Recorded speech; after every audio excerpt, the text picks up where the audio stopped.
tiene una incidencia relevante porque se trata del conocimiento de uno de los elementos del tipo objetivo. Hay un falso conocimiento de los elementos del tipo objetivo, cuál es el contenido del instrumento público que estaba firmado. Ahora bien, ese falso conocimiento llevó a que Miguel incurriera en un error. El error, que se conoce en doctrina como error de tipo, admite la posibilidad de que ese error pueda ser vencible o invencible. Si el error es invencible, elimina tanto el dolo como la culpa, ¿sí? Elimina tanto el dolo como la culpa. Si el error es vencible, elimina el dolo y queda el remanente de culpa. Yo creo que en el caso, atendiendo a las circunstancias que se desprenden de la enunciación del caso, nada hay como dato que me significara a mí de que Miguel podía tener alguna insuficiencia como para no conocer medianamente, como para no salir fácilmente del error y que le pudiera percatarse de qué es lo que estaba firmando. Es decir, Miguel podría haber salido de la situación de error medianamente fácilmente, es decir, con solamente leer la escritura se podría estar dando cuenta que no se trataba de la sucesión de su cónyuge, sino de la sucesión de su padre. Como podría haber salido con mediana facilidad de ese error, yo creo que el error es vencible. Como consecuencia, el error vencible en que incurrió Miguel elimina el dolo y deja subsistente la culpa. Estaríamos en presencia de una conducta culposa. Pero yendo al código, el tipo del 173, inciso 3, está prevista en su forma dolosa, no abarcando la posibilidad de una comisión en forma culposa. Con lo cual, si no está prevista la forma culposa, la conducta es atípica.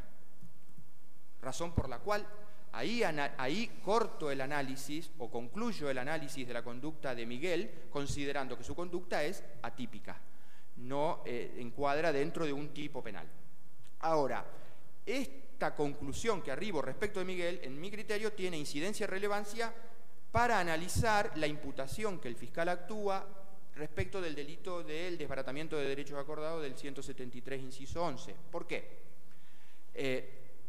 Al dar por probados, tal como lo dije al principio, los hechos que denuncia el caso, yo creo de que tanto Patricia como Sergio se valieron de otra persona, en este caso Miguel,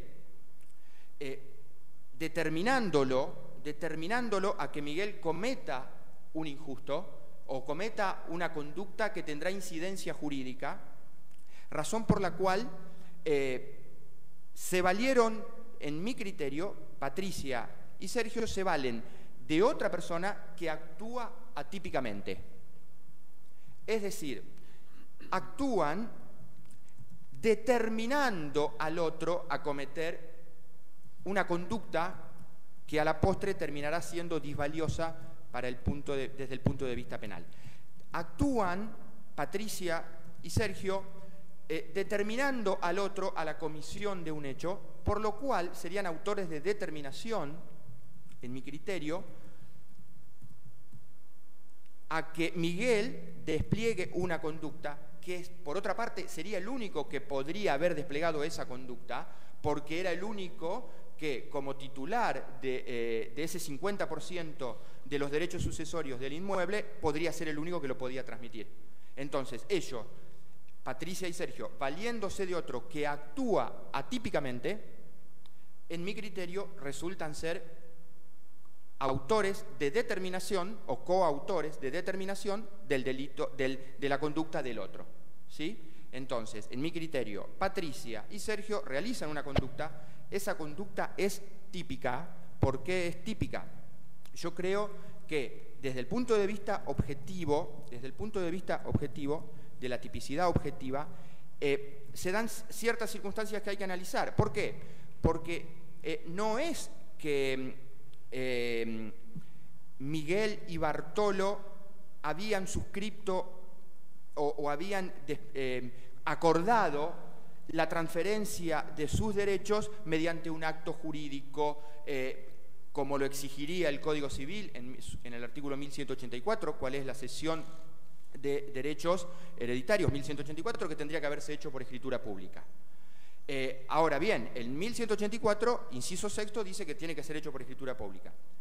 El 1185 del Código Civil dice de que cuando aquellos actos que deben ser hechos por escritura pública no fueran hechos por escritura pública, deberá considerarse que entre las partes lo que se convino es en la obligación de llevar a cabo esa escritura pública. Y así también lo prevé el 1188 del Código Civil.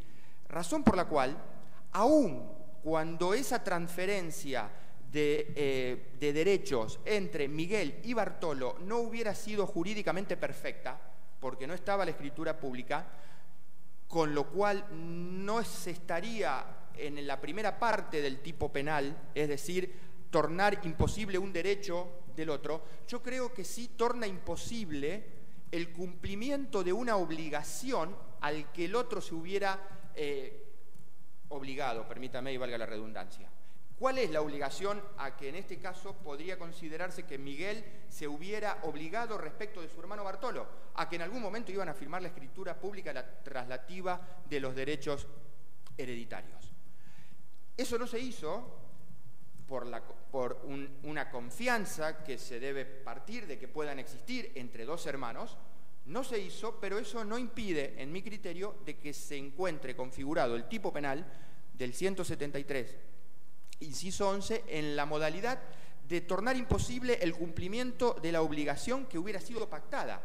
Es decir, si bien no el desbaratamiento del derecho acordado porque no se pudo transmitir, pero sí por lo menos la obligación o el compromiso o el acuerdo de que por lo menos se firmara la escritura pública traslativa de dominio, traslativa de la propiedad de esos derechos sucesorios.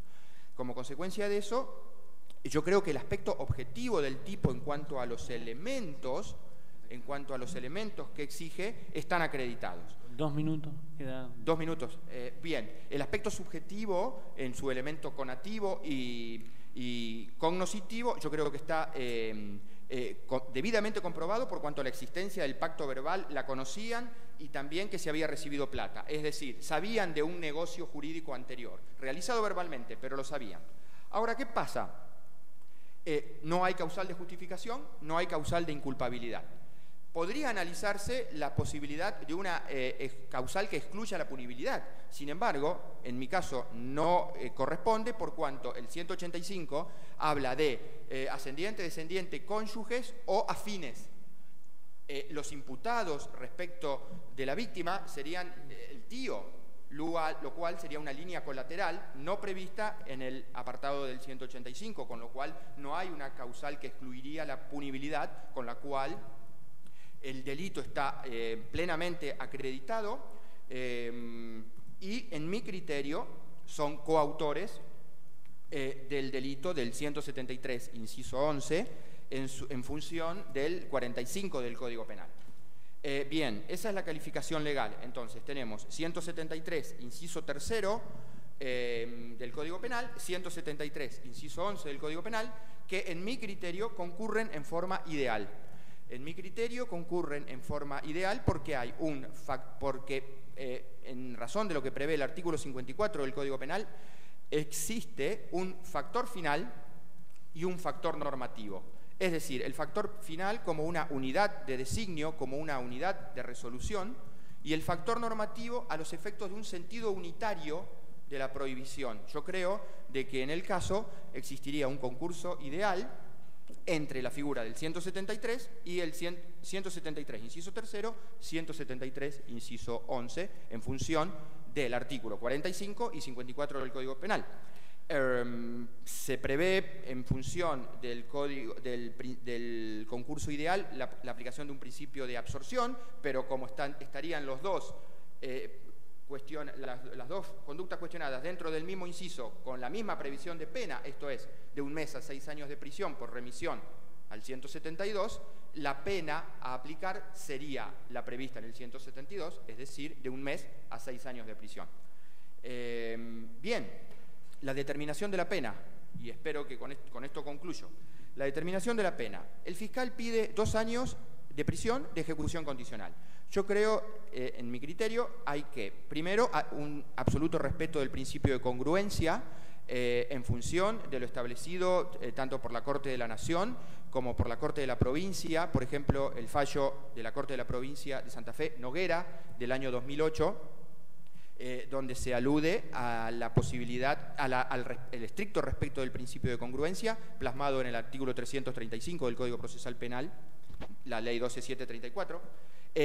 También hay que hacer un análisis en cuanto a la determinación de la pena, en cuanto al modo de ejecución, es decir, no hay que soslayar que el fiscal pide un modo de ejecución condicional. Como consecuencia de eso, y atendiendo a los criterios que se desprenden de dos fallos de la Corte de la Nación, el caso Ollarse del año 2008 y después un caso de la Sala Segunda de la Cámara Penal de Rosario en el caso Capozuca, que ahora dio origen a la instauración de un recurso de inconstitucionalidad. Si el fiscal pide un modo de ejecución condicional, el juez no tiene la potestad de imponer una pena de cumplimiento efectivo. Y a su vez, la necesidad de fundamentar la imposición de una pena en función de que al tratarse de ejecución condicional existe la obligación imperativa del artículo 26 de fundar el por qué le voy a imponer una pena de ejecución condicional.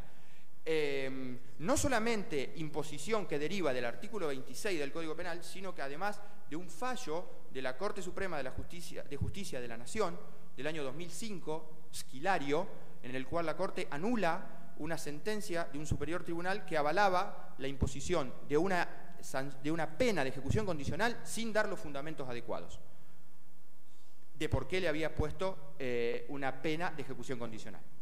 Entonces, teniendo en cuenta esos parámetros, habiendo tomado conocimiento de visu de los imputados, conocimiento de visu que es obligatorio en el caso para el tribunal en función de lo previsto en el artículo 41, en su interpretación por la Corte de la Nación en los casos Maldonado, del año 2005, y de la Corte de la Provincia, en el caso Rivero, del año 2009, la obligatoriedad y no la facultad de que el tribunal realice la audiencia de visu con los imputados, habiendo tomado conocimiento de visu, en función de las circunstancias previstas en el artículo 26, es decir, los motivos meramente económicos y con ánimo de lucro que le llevaron a estas dos personas a cometer el hecho, teniendo en cuenta que se trataba de un pariente colateral,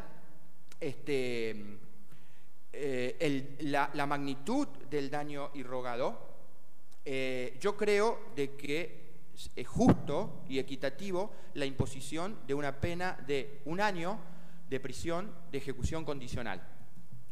En cuanto al modo del cumplimiento, obviamente, como dije, es de ejecución condicional, no solo porque así lo solicita el fiscal, sino que además lo considero de que en virtud de tratarse de una primera condena, es pasible, en virtud de lo prescripto en el artículo 26, la imposición de una condena de ejecución condicional. Por lo tanto, resuelvo, ¿no es cierto?,